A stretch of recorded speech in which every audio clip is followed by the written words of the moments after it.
August 17th. August 17th. We are. I know the calendar and I know dates. And the dates. Frey's not here. Frey's not here. He'll be back next week. He assured me, but who knows? He may come up with another idea for a podcast that nobody listens to. I mean, some people might, but anyway. August 17th. Manifest Comics. Cbfu from the shop. You want to start, or should I start? I'll start. We got the first book we'll be reviewing this week is Supergirl Rebirth #1. This is by Steve Orlando and Emanuela Lupacino on art. And first, let's talk about the art. The art is really good. I really like the art. There's some splash pages of Supergirl flying to the rescue of something. It's a really, you know what? I'll just show that splash page. See that? That is really nice. So the art is really good. The writing is okay. The story is just, it's very much a Supergirl comic for people who enjoy the TV show. Because this is obviously trying to just take the TV show and putting it into a comic. I don't like the TV show. Fair enough. Ignoring anything else that happened with Supergirl. It doesn't feel very Rebirth to me. No. Honestly. Because the Rebirth took what was great about the characters and put them back. Yeah. This doesn't do that. This just it's like Supergirl was introduced to Earth 2 weeks ago and now she's with these people. 2 weeks ago? They said she crash landed somewhere 2 weeks ago. Oh, no. And it just doesn't really make sense. Yeah. Because, I mean, Supergirl has been there in one form or another for, I mean, at least as long as Superman. So I didn't really understand that. They obviously want to mirror the TV show with the DEO and everything. I didn't really care for it. I didn't like it. I've heard good things about Steve Orlando. I know Tony likes some of his books. Midnighter. He did Midnighter. But it's just, I mean, it's very, like, one-dimensional. This book. The art was okay. It reminded me of Yannick Paquette a little bit, but it didn't get me hyped at all. And maybe a little Briggs Land too, a little mixture of Paquette and Briggs Land. But I mean, it doesn't do anything for me. I think, like you said, it doesn't make sense. I mean, I wasn't reading Supergirl before this. Yeah, no. The last time I saw Supergirl in anything was when Superman from the New 52 was dying. And he was looking for her because she was missing, but it wasn't like she was. DEO. Yeah. Because she lost her powers. So I don't know anything about that. I don't know what was going on. This whole thing with her parents is just directly from the show. So it just feels like it's too much service to the TV show, which I don't think is that good. I know, like, when it comes to a main series, one of the main artists is going to be Brian Ching, and he's really good. He drew Knights of the Republic for Dark Horse. But this, I did not like this book. The only thing it's my least favorite book of the week. Yeah, probably me too. Yeah, I would say so too. I would give it for the art alone. I would give it 5 out of 10 movies. That's generous. I would have given it 3. You would give it a 3. It's not bad, but not one of the better Rebirth books. It's not. Neither is this really. It's Suicide Squad #1. It's better than the last one we read, the Rebirth special, mainly because the art is really good. It's Jim Lee, and in the back it's what do you call it? Jason Fabok.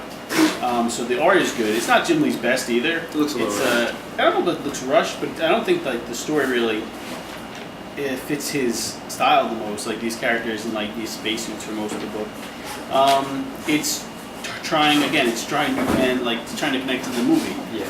Which is, if you like the movie, I guess that's good. If you didn't like the movie, the only thing it really has in common is the characters are the same ones in the Suicide Squad as they are in the movie. I think the mission is better than it was in the last issue, and it was better than it was in the movie. It makes sense. You're sending villains into a place where they shouldn't be. Sending them into Russia. They shouldn't be in Russia, so that makes sense. So I'll give them points for that. But this is not one of the best Rebirth books either. It's not bad. I don't dislike it. I think the backup story, focusing on Deadshot, was good. But it's not its strongest thing that's come out of Rebirth. It's not its weakest thing. It's not as bad as Supergirl for me, but it's definitely not strong for me. I actually like the backup story with the Jason Fabok art better than the first story. The first story, I mean, first of all, it's only about, half the book is the main story, and it didn't seem to get anywhere. I mean, this is if you count the Rebirth issue, this is the second issue of Suicide Squad, and it doesn't feel like they've gotten anywhere with their story. It feels like they're still starting at the gates. I feel like they are starting. I feel like they are starting at the gates. It is. It's another start to the story. I mean, there's nothing connecting this book to the last book beyond the fact that Amanda Waller brought Flag in. And Katana, for some reason, is Flag's #2, like she was kind of in the movie. And Harley Quinn makes jokes, and it's just, I don't know. And it's not Rob Williams' strongest stuff. Like No, he did he he did that one-shot Suicide Squad book, the Harley April Fool's Day, Yeah. which was really good and made me really looking forward to this Suicide Squad. Yeah. But so far, the Suicide Squad book has not done anything for me. No. Although I will say I do miss Jason Fabok on like a regular book. Yeah. I mean, his art is really good. He said he wanted to take a break after Justice League. Yeah. But yeah, I mean, I don't not recommend it. I recommend you give it a shot. I would give this 5 out of 10 Lugos. I would say give it a shot, but I wouldn't give it my strongest recommendation. Our next book is Brinks Land. This is a new book from Dark Horse by Brian Wood with art by Mac Shatter. And this is a really good start. I was just informed that this is getting like a TV deal like on AMC or something. And you can tell it's like a TV show in the making. It feels like, I never really watched Sons of Anarchy, but it feels like that kind of thing. Sons of Anarchy, Sopranos kind of thing. Basically, the main story is there's this compound where I guess they're survivalists or whatever. They just don't want anything to do with the government.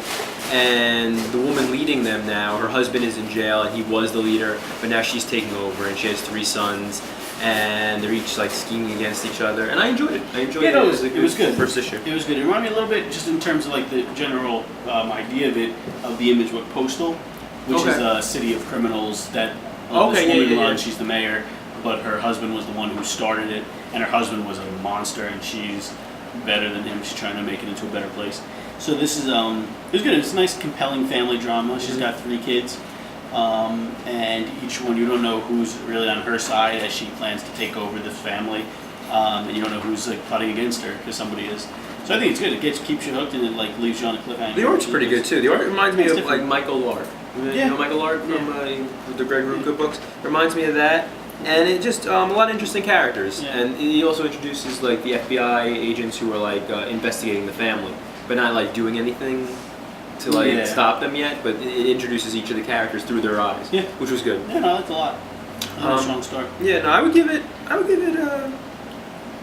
7 out of 10 Lugos. I enjoyed it. Fair. I would give it a shot. Yeah.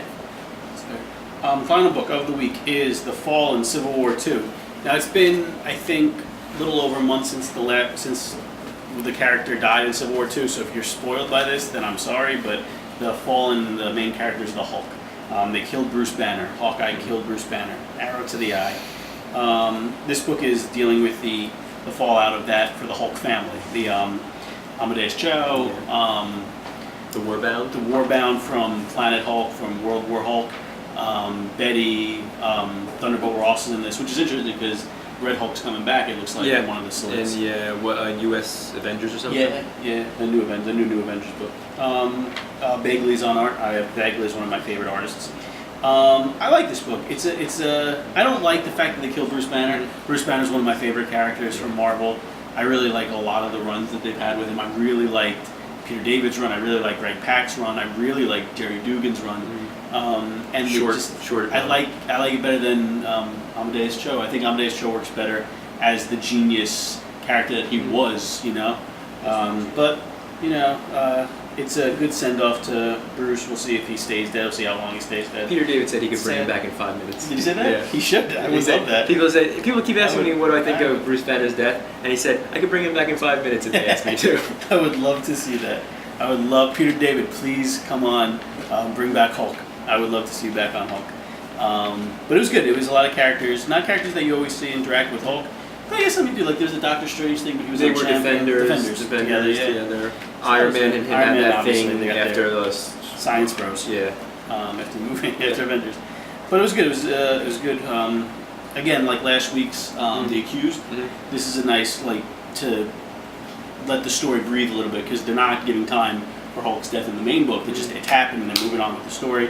So this gives it time to see the reactions from the characters who have been attached. One thing, the fact that Captain Marvel was at the funeral. Was she? She's got a lot of nerve being shown up I at that don't funeral. even remember seeing her at the funeral, but Yeah, I mean she didn't say anything. yeah. But she was there. All right, hold on. Wasn't she? Yeah, she's there. Yeah, she's there. Captain Marvel's there. Hercules is there. I mean, it makes sense. It's characters he's worked with before. I was really glad to see Avengers the Warbound there. Yeah, 'cause those are characters. those are great pack. I mean, those are all great pack characters, and you don't see them a lot anymore. Don't And it was see just them, really. yeah. And Scar. It's Son of Scar. Hulk. It was He's nice not- and nice little touching moments. Yeah, it was good. Pack handles it well. Pack obviously writes Hulk really well, so I like this a lot. I would give this 7 out of 10 Lugos. Yeah, it's very good. If you're following Civil War II, I would definitely pick this up. It feels it's not necessary to the main book, but I feel like it complements it very well. But also if you're just a fan of like the Bruce Banner Hulk, or the stuff that Great Pack has done with the Hulk, this is it's a good chapter of the story. Yeah, and I like to see where these characters were going to pick them up again, because obviously they're not all done. You know, they're definitely not all done. I mean, Amadeus is definitely not done, as you can tell from the cover of the next Hulk book, where he confronts the Avengers. But yeah, it was a good week for books. A lot more books at the store. I would come down here if I were you, check them out, and we will see you next week. Bye bye.